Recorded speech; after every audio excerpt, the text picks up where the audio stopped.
just saw a video this morning while I was eating some oats and having some coffee, and it was a video that considered or made the claim that diet is not 90%, I guess, of your success training.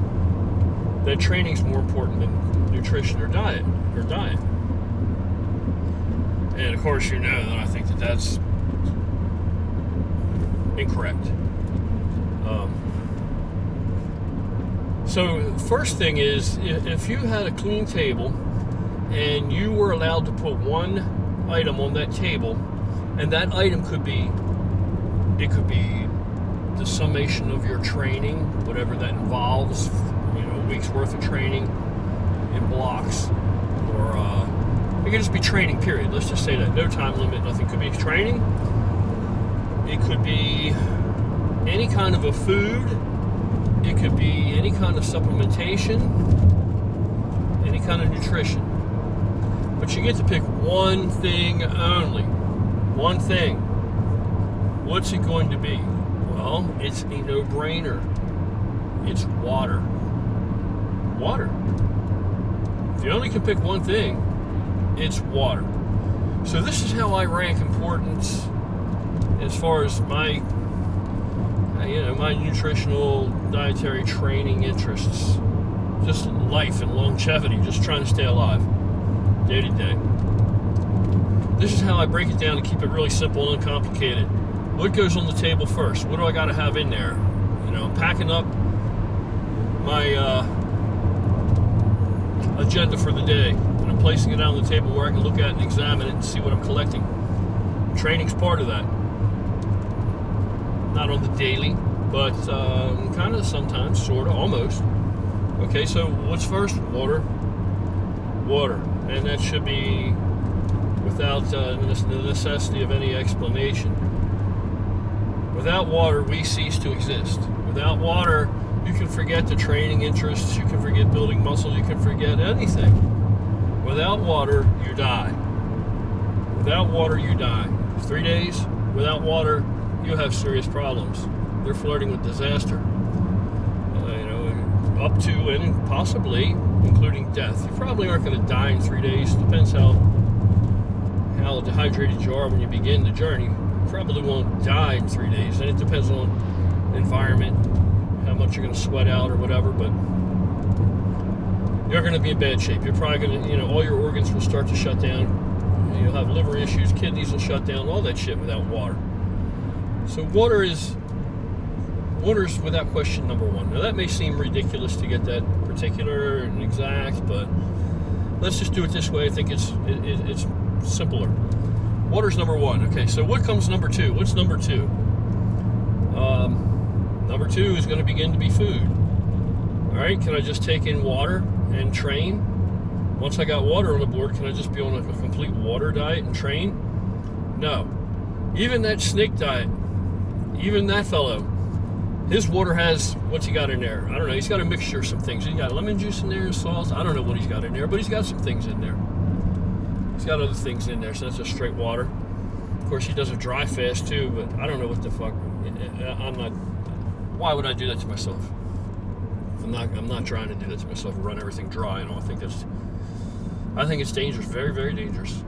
I know that from experience, just from getting ready for a show or something. The most dangerous aspect to the whole ordeal is dropping water. When you go and deplete water out of your body, that's the most dangerous aspect of the whole thing, drying out. Anyway, so water's on the table. Now you got water, you got plenty of water. So now what comes next? Training? I don't think so. Nope, you can't have training. Next is going to have to come some kind of additional nutritional support. You're going to have some kind of food. You're going to have calories. You're going to have to eat calories. You can drink all the water that you want. Just water. I don't see where you're going to have the energy to train and recover and actually build any muscle or accomplish any of the things that you're out to gain just through training. The whole reason that you began to train, that you trained. I don't think any reasonable person is going to expect they're going to get there on just water, with no food, nothing else, just water. So training's not even on the table yet. Training's not even the second thing. So first thing's going to be water, second thing's going to be food.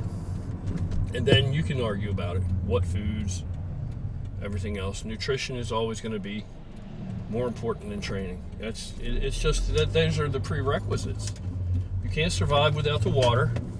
And then once you've got the water, you may be able to survive, but you're not going to, I don't know how long you're going to survive. It's going to draw it out a little bit, but you're going to need to get some more nutrition than just water. Then you can put training in. Training is a deficit. Training digs a hole. Training exhausts resources. Without training, you can gain weight, and you can lose weight. Gaining weight is called anabolism. Losing weight is called catabolism. It doesn't matter if you're gaining body fat or you're gaining muscle. That's still anabolism. Catabolism is you're losing muscle or you're losing fat in limited amounts. So that's pretty much my summation, is that nutrition and diet is superior to training. If one has to be superior to the other, they go hand in hand, they work together. But it doesn't matter how good your training is. Without nutritional dietary support, you're going to end up dead in the water. You may end up going backwards and losing ground. Is it 90%? No. I'm going to say it's probably 75%. I mean, it didn't offend me when people said it was 80%. But anybody who thinks it's 90% or 95%, I would say that's as ridiculous as saying it's, less. I mean, it's saying training's more important, It's not 90 or 95%, but it's probably 75% of the game. It's 3/4 of it. Anyway, that's it. That's all there is to it. And nutrition, I'm not saying it has to be complicated. It does not have to be complicated.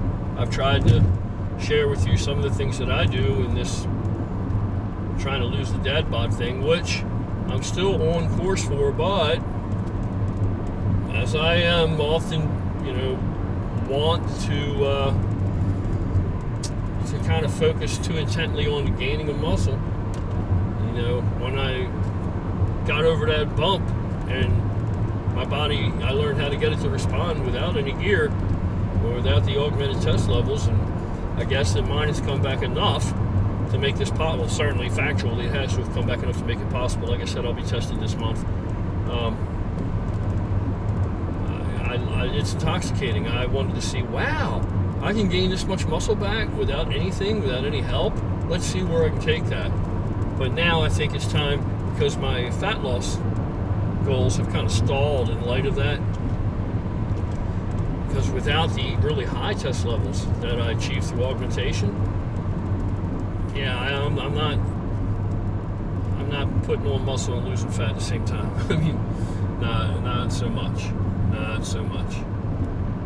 Anyway, that's it. I'm going to say nutrition is 75% or so. And it's more important than training. But both are important. However, even if you screw your diet up totally, some people think nutrition is more important when you're, for bodybuilding purposes, when you're getting cut up. Well, let me tell you something. Most competitive bodybuilders screw it all up. They may come out looking pretty good. They may even win their show, But at the amateur levels, even in the NPC, most, not all, not all, but most, they're overcomplicating it. And I've done it. I've been guilty of it too. They're screwing it up. Losing too much muscle, And the thing is this: even if you screw up your diet, pretty much in bodybuilding, with all the training and the nutritional support that's already there, you're going to always lose fat at a faster rate than you lose muscle. You're going to lose muscle. Anytime you're going to lose body fat, a lot of it, you're going to lose muscle. Don't believe anybody tells you anything different. It's not true.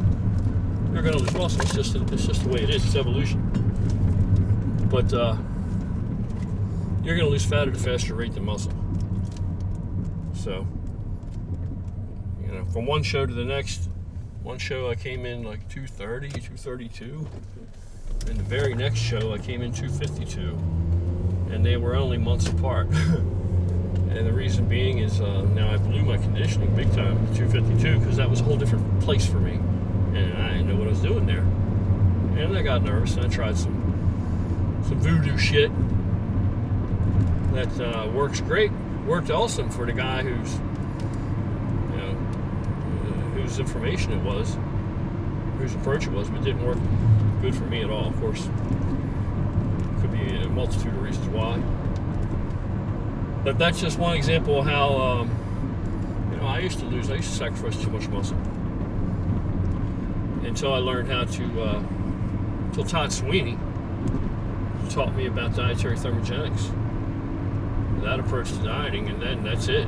I came in 20 pounds heavier next show in a few months. That's 20 fucking pounds of muscle that I just was sacrificing. Going all the way down to 230, 232 or so, because that's how much for me, how far superior the dietary thermogenic approach was. And I was eating, the amazing thing was I was eating tons more food, more calories, more everything, more carbs, and I just kept getting tighter and leaner and bigger. It's crazy. Anyway, that's it. Hope you guys are having an awesome day. I'm on my way to work. I hope I have an awesome day. It's overcast out. So already my pineal gland is longing for some sunshine. Take care. Catch up with you guys later. Alright, I just got up. I haven't had a chance to post this video yet, so I'm getting ready to post it, and I just see that Steve has now doubled down and has a second video. Same topic. Diet's not 90%. He's really milking this one for some mileage. But, I don't know where he gets 90%. Like I said before, I've never in 30 years heard anybody accused of being 90% or allege it was 90%. I've never heard that. I've heard 80%, but it's irrelevant. I agree it's not 90%, but it's a higher percentage than, the importance of nutrition over training is greater. Yes, even if you're trying to build muscle as opposed to drop body fat or lose weight. Yeah, it is more important. It is more important. I don't know I don't know where he's coming from now. I'm confused. Is the topic that people think it's difficult and he's saying it's not difficult? Or is the topic that the training aspect is actually more important to deriving success from a hypertrophy or hypertrophy regard than the nutrition? So I'm not sure. I thought that was the topic, the latter. I'm not really sure. But again, if that nutrition is not on point and it takes years to build muscle, years, so you have to remain consistent day in and day out every day. It's just like the training. It takes years.